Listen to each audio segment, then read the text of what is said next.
Welcome back to First Chapter Friday from the Alameda Free Library. This week I'm going to be sharing the first two chapters of A Glasshouse of Stars by Shirley Marr, published by Simon and Schuster Books for young readers. Let's read a little bit from the back and the front cover before we dive in. The back cover says, "Right now, nothing is okay. You all carry the weight of the world on your shoulders. You feel the blows visible on the inside, but have been dealt by the same hand. But you know that if you call on the glass house in your hour of need, the glass house, suspended somewhere between reality and imagination, will never let you down." And here's from the front cover. Mei Jing Lim and her family have arrived at the new house in the new land. Her parents inherited the home from first uncle, who died tragically and unexpectedly while picking oranges in the backyard. Mama likes to remind Mei Jing that the family never could have afforded to move here otherwise, so she should be thankful for this opportunity. Everything is vast and unknown to Mei Jing in the supposedly wonderful place. She is embarrassed by her second-hand clothing, has trouble understanding her peers, and is finding it hard to make new friends. Mei Jing's only solace is a run-down greenhouse that her uncle called his glass house at the far end of her backyard, which inexplicably holds the sun and the moon and the secrets of her memory and imagination. When her fragile universe is rocked by tragedy, it will take all of Mei Jing's resilience and bravery to finally find her place of belonging in this new world. This one is at the top of my list of next to read. Let's dive into A Glasshouse of Stars by Shirley Marr. Chapter 1, House. You have arrived for a better life at the new house in the new land. It has been a long journey, the first time you've ever been on an airplane. It was nerve-wracking when they checked the suitcases at the airport, even though your family has next to no possessions, let alone anything to hide. You didn't know what big meant until you saw the city with the glass towers that touched the sky, the suburbs with houses so close together. You tell yourself everything is going to be fine. The hardest part is over. You made it. You're all too scared to go inside. First uncle could be in there. He insisted on a funeral as per the local customs of this land, one that possibly didn't include the ritual of telling him he was now dead, so he might have come home unaware. Mama's knuckles are white from grasping the yellow protective talisman with both hands. Baba pretends superstitions are for ignorant people. He inserts the key into the door. He doesn't turn the handle. The rag doll that Mama made out of an old rice sack is clasped tightly in your arms. You are much too old for her anymore, but she's all you have. You stare up at the huge white columns propping up the crumbly tofu triangle of a roof. The long drop down to earth from the winding stone staircase you have climbed creates the same scary feeling in your stomach. You turn instinctively toward Mama's side as you used to do, to bury your face inside the folds of her dress, but now that she is huge with child, she has taken to gently nudging you away, so you pull away before she does. "I didn't expect it to be a mansion," says Mama. "Houses in the new land are all supposed to be big. I have been warned," replied Baba. You stare up, disoriented. You don't know if the house is truly too big or if it's only big because you're used to living in a cramped space. Long fingers of cactus reach all the way up to the second floor, covering the walls like hands on a face. Balanced on the roof at the very top is a third story, a single room with a semicircular window, like an open eye. A light inside the window flickers on and then off again. A wink. No, it is just your imagination. But what a strange thing to imagine. You look over at your parents, but they don't seem to have noticed. The cold winter wind blows, an icy chill that none of you have ever felt before. The amber pane in the middle of the front door is frosted and blind. Baba rattles at the handle, which appears to be stuck. Suddenly it gives way, and you all tumble into a musty darkness. It takes your eyes a while to adjust. Soon you realize you are staring at a world made completely out of dark brown wood, and motes of dust that float past your nose like magic. Baba turns the hallway light on, and everything is a yellow glow. He takes the talisman off Mama and sticks it outside, above the front door frame, where the wind flaps it all about.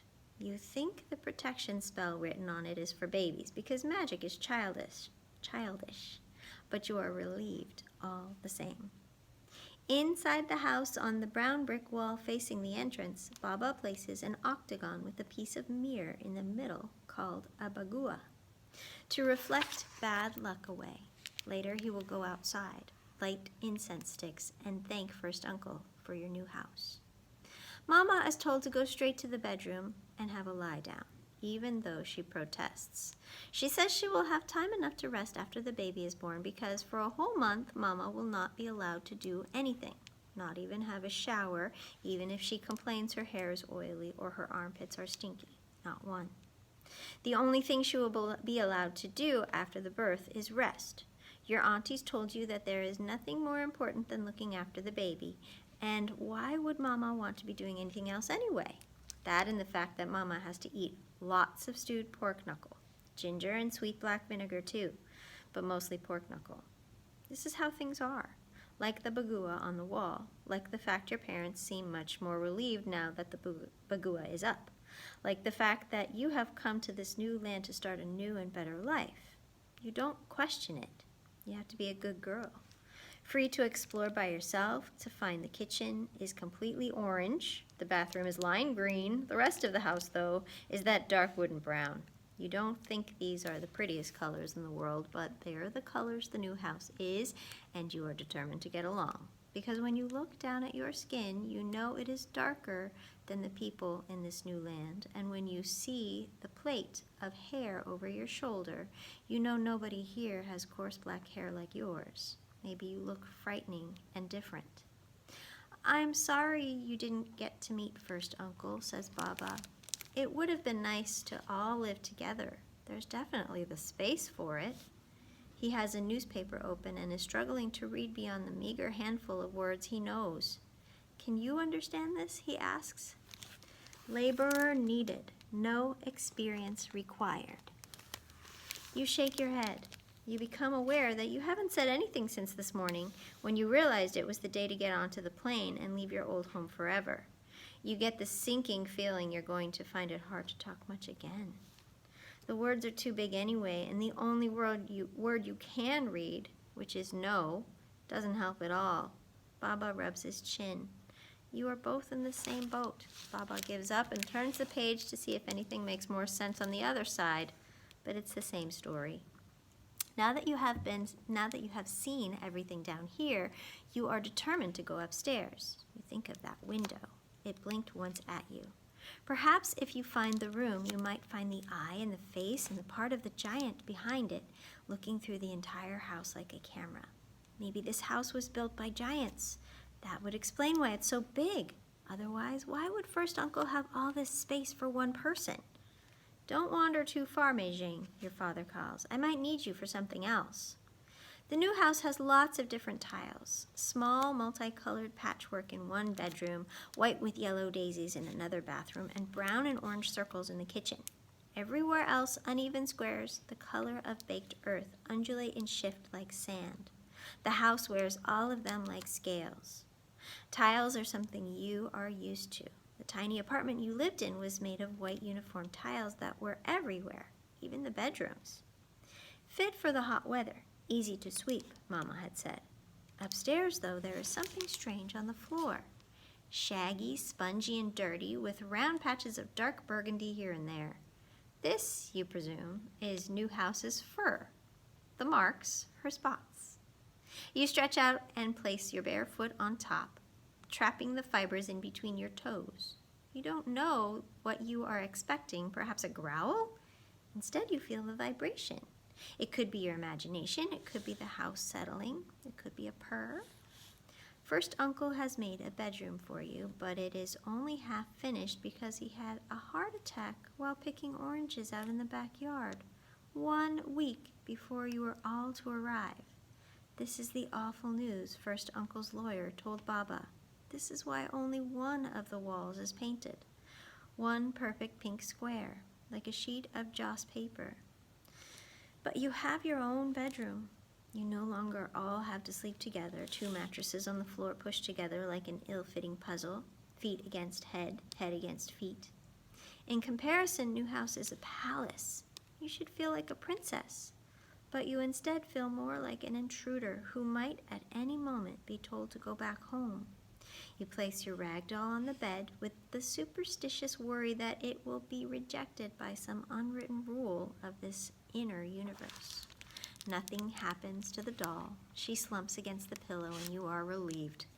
As if sensing that you need a distraction, a door creaks somewhere beyond your bedroom. This prompts you to go out and investigate. The house appears to watch you as you wander down the hall and find a pale pink door you swear you didn't pass before. You stick your head inside. The ceiling in this room is not in line with the height of the other ceilings. It is 3 times as tall. To fit what you discover is an entire playground, complete with a rocket, a slide, and a spinning wheel. It is too much. You run away in fright and bolt back down the hallway. You stop at your bedroom door, your hands over your heart. It is beating like mad. How big is this house? How scary! Big scary. The house slowly closes the door you have left open. The creaking sound, a sad whimper. It's not your fault you're scary, but it's not my fault I'm scared, you whisper to the house, the first words you have said all day. There is a tapping noise along the hallway. Big Scary is composing a long response. If you're angry about me being here, know that I wish I wasn't here either. You shut your bedroom door behind you and sit cross-legged on the bed, staring out the window into the backyard. You see waist-high weeds and a broken-down house made of glass. You don't see any orange trees. The orange trees were all First Uncle ever talked about in his letters and on the phone, about watering and pruning and what type of animal poo was the best and when and how to apply it. On the fence sits a black and white cat, wondering if she is brave enough to jump down into that long wild grass. She looks at you and you look back at her. She winks and then jumps back to the safe side of the fence she came from. You rub your eyes in surprise and then you rub them again. Looking all around you with blurred vision at these strange new surroundings, you wish you could jump back to safety too. I'm going to read just the first page of chapter 2. Noodles. After a while, once you have tucked all your feelings back inside where they belong, you resume your mission to explore. You circle the entire second floor, but you can't find a door that takes you up to the room on the roof. The pink door with the rocket behind it has been hastily withdrawn, and you cannot find it again. That makes you deeply sad because you hate seeing things leave you, even if you never liked or wanted them in the first place. You touch the wall, and the wall touches you back. You pull away in surprise. Taking a step backward, you almost fall down a small spiral staircase. This little secret takes you around and around all the way downstairs to the door of your parents' bedroom. You wonder why the staircase exists. If it is to connect children to their parents, why do they have to be so far apart in the first place? Wow, I can't wait to read the rest of A Glasshouse of Stars. See you next time on First Chapter Friday.